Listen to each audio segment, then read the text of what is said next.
Okay, this is the last lecture of this unit. It is about the atom.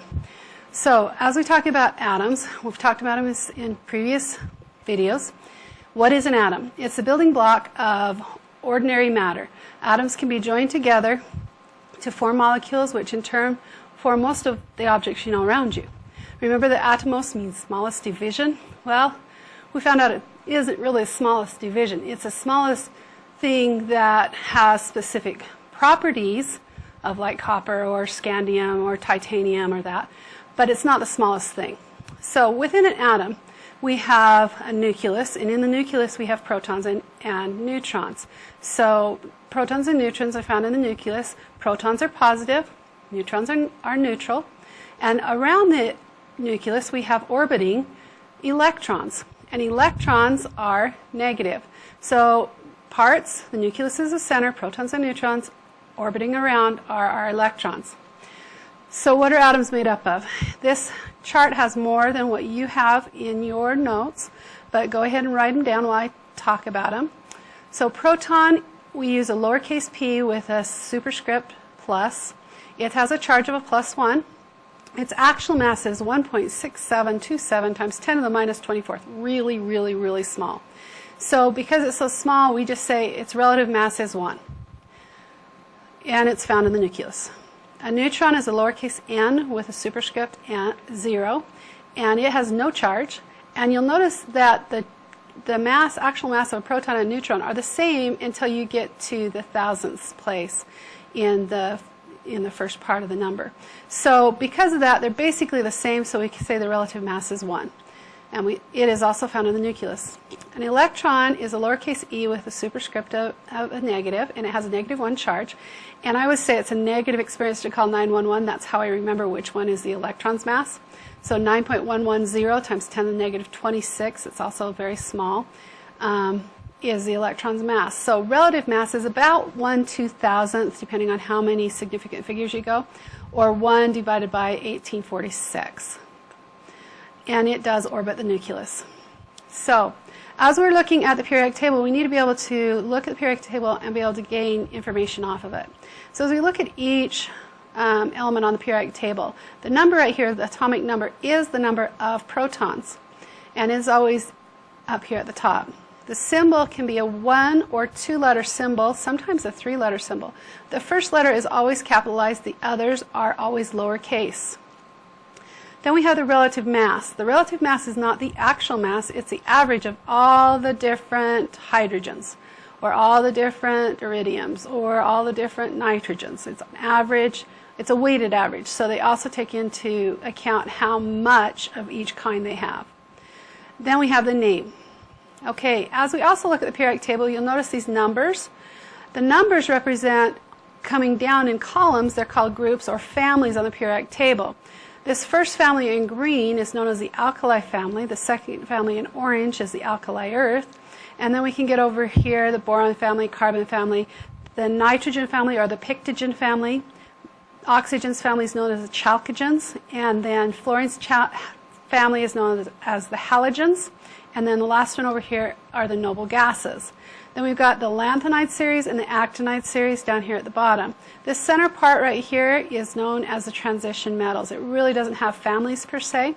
You'll also notice that there's numbers coming down here on the side. These numbers represent the orbit out from the nucleus. So we call them periods. So this is first period, second period, third period, fourth period. Sort of goes like that. Okay, so really quickly again, so molybdenum. Now notice that they're not always written exactly as this one down here. This one has the atomic number in the center. But you'll know which one's the atomic number because it always will be a whole number. The average atomic mass will not be. The atomic symbol, capital M, little o. So you need to make sure you're looking at each of them. Okay, so quick grab a lab partner and finish before anyone else does on your table. For the atomic number, for hydrogen, then for uranium. The atomic symbol for hydrogen, then uranium. The atomic mass for hydrogen and uranium. Go ahead and pause the video and go. Did you win? Back at you. Okay, good job. You want to be able to find things fast on the periodic table. I am not going to have you memorize where things are on the periodic table. I think that's useless because by the end of the year you'll basically know where everything is anyway because we use them so much. but it's very helpful to be able to understand where they're at. So if you got these numbers right here, you did an awesome job. Okay, so what is AMU? AMU is atomic mass unit. It's basically saying, remember I told you that the mass of a proton is equal to 1 AMU, or 1 relative mass. That's what we use for AMUs, because it's really hard to measure this out on a scale. In fact, most of our scales don't even come close to that. So we measure it out in AMU instead. So protons and neutrons basically are 1 AMU, and the mass of an electron is 0.0005 AMU, which basically doesn't do much. Okay, we already talked about columns versus groups. Remember, columns are families, and they basically have the same kind of reaction with water or with something else, and they also have the same number of electrons in their very outermost shell. Rows or periods, that's how far out from the nucleus they are. So groups, periods, remember groups, another name for groups is families. Okay, we're going to listen to Crash Course again about who Dmitri Mendeleev is. Hello, I'm Hank Green. Welcome to Crash Course Chemistry. Today, we're talking about the most important table ever. Not the table where they sign the Declaration of Independence, nor any table of contents, nor this table right here, nor the stone table of Aslan. Nay, it is the periodic table of elements, a concise, information-dense catalog of all of the different sorts of atoms in the universe. Today, I want to talk a bit about the creation of this table, which is, to be clear, one of the crowning achievements of human thought. To start out, though, let's close our eyes and pretend.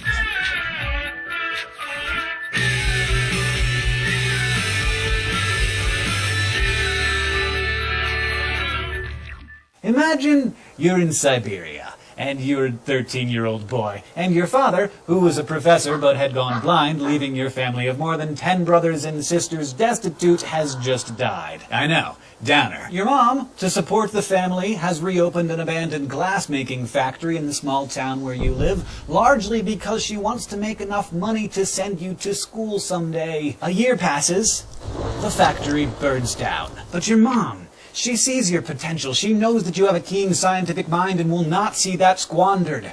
So, with your siblings out of the house and on their own, she packs up your belongings, straps them to a horse, and with you in tow, rides 1,200 miles through the Ural Mountains on horseback to a university in Moscow. There, on your behalf, she pleads earnestly and effectively, and they reject you. So together, you ride another 400 miles to St. Petersburg, to the school where your father graduated as a scientist, and as luck, or extreme, insane, undeniably Russian persistence would have it, they accept you, and your saddle-worn butt, as a pupil. Your mother, having completed her mission, promptly dies. If you're doing your imagining as I've told you, you might feel a tremendous debt to your mother and a very deep desire to ensure that you achieve something on par with the sacrifices she made for you. And maybe that's one reason why Dmitri Ivanovich Mendeleev became the crown jewel of Russian science and a theorist who revolutionized how we see the world. Mendeleev spent a great deal of time in laboratories as a student,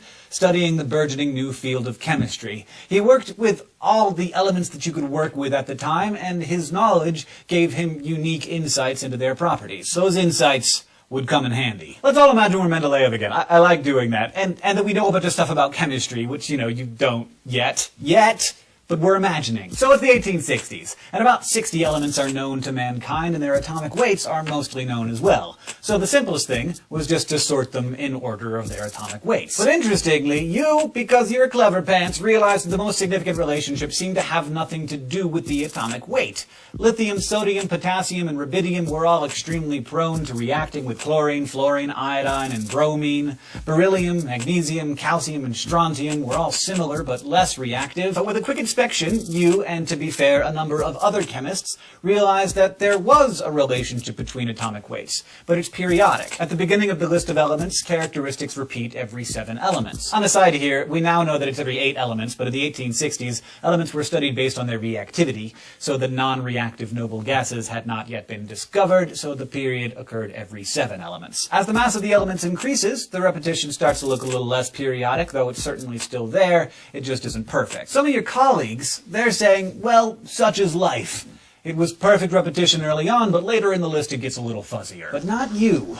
You become obsessed. Obsessed with the perfection of the periodicity. You write out the names and weights and properties of elements on cards, you lay them across your desk, shuffle them, tear them to pieces in frustration until one day you realize that you're simply missing cards. The numbers aren't working, not because there's something wrong with your ideas, but because some elements simply haven't been discovered yet. Armed with this insight, you insert gaps into the table, and things suddenly fall perfectly into place. 7 element periods for the first 2 rows with hydrogen in its own category, 18 element periods for the next 2 rows. You're so certain that you predict the properties of these missing elements, and when a French scientist comes along and says that he has in fact discovered one of them, you argue with him, saying that you discovered it first in your mind. And when you see his data, and it doesn't match yours, you publish a paper saying his data for the new element he discovered is wrong. That's how certain you are of yourself and this beautiful new theoretical framework you've created. And you know what the really crazy thing is? You're right. That French guy's data was wrong. You, never having examined the element he discovered, knew more about it than he did. Because you are Mendeleev, master of the elements. Okay, we're done imagining for the episode. That was fun, though. The different groups Mendeleev had identified are a lot of the same groups that we study today. Starting at the left, we have the soft, shiny, extremely reactive alkali metals. So reactive, in fact, that they have to be stored in inert gases or oil to prevent them from reacting with the atmosphere. Alkali metals want nothing more than to dump off an electron and form a positive ion or cation. And they're always jonesing to hook up with a hottie from the other side of the table. So, of course, seeing as they're so reactive, you don't find hunks of them lying around in nature. Instead, chemists must extract them from compounds containing them. Next, you have the alkaline earth metals. Reactive metals, but not as reactive as the alkali metals, forming cations with 2 positive charges instead of just 1.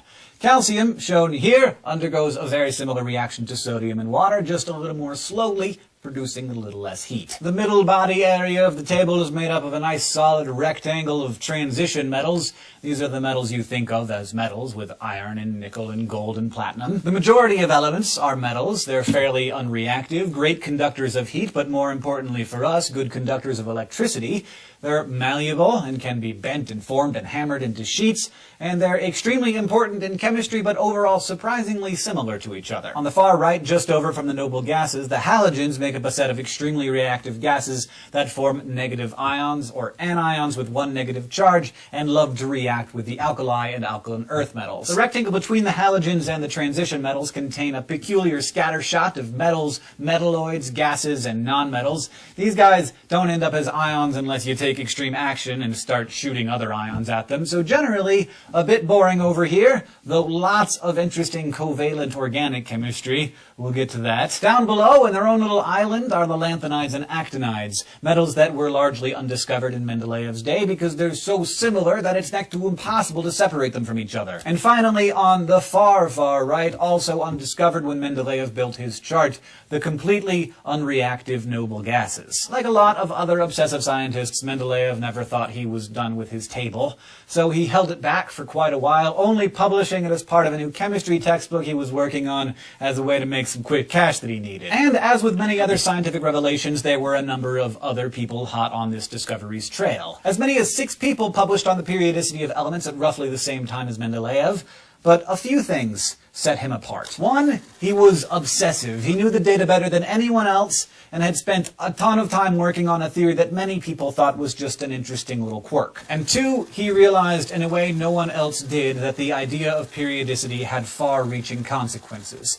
It seems as if he had a deep belief in the cosmic importance of what he was doing, almost a religious fascination. Mendeleev believed in God, but also he believed that organized religions were false paths to the unknowable nature of God. I like to believe that he thought he saw some divine pattern in his tables, and Mendeleev felt as if he was coming to know God in a way that no other man ever had. To be clear, this is pure conjecture. And as we now know, the periodicity of elements is a physical phenomenon. It's a function of electrons, which are, in some ways, pretty dang peculiar, but certainly not at all mystical. But we'll get to that peculiar physical reality in the next episode. The periodic table that we know and love I love it anyway, is a representation of reality, a way of understanding and sorting the universe as it exists. But that form of the table is not by any means set in stone. Indeed, a contemporary of Mendeleev envisioned the table set onto a screw or cylinder with the elements wrapping around from one side to another. While Mendeleev's table looks more like a map up on a wall, de Champ-Courtois,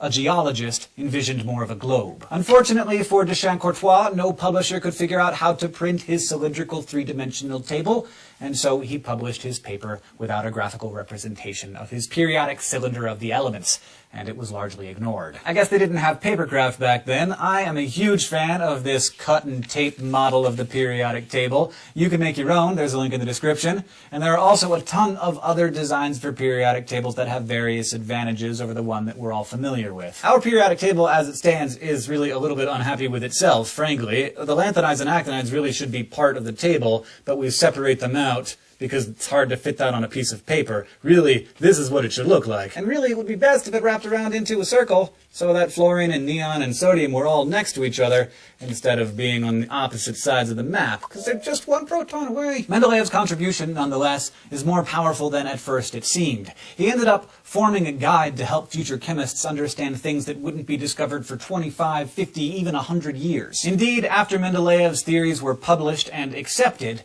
the overwhelming cry from the scientific community was, why? Why? Why? And though Mendeleev was not himself concerned with this stuff, he actually denied the existence of atoms, or indeed anything he couldn't see with his own eyes. It turned out that the answer to the first why was the electron. That sneaky little electron, Mendeleev, if he'd been around to see their discovery, he would have hated them. But you will have a healthy respect for them after you learn all about them on the next episode of Crash Course Chemistry. Thank you for watching this episode of Crash Course Chemistry. If you were paying attention, you now know the terrible, beautiful, and wonderful story of Dmitri Mendeleev, how he organized the elements into the periodic table, some of the basics of the relationships on that table, why Mendeleev stood out from his colleagues, and how the table as we know it today could stand some. Now it's time to work on your review. So go ahead and do that, and we'll see you in class.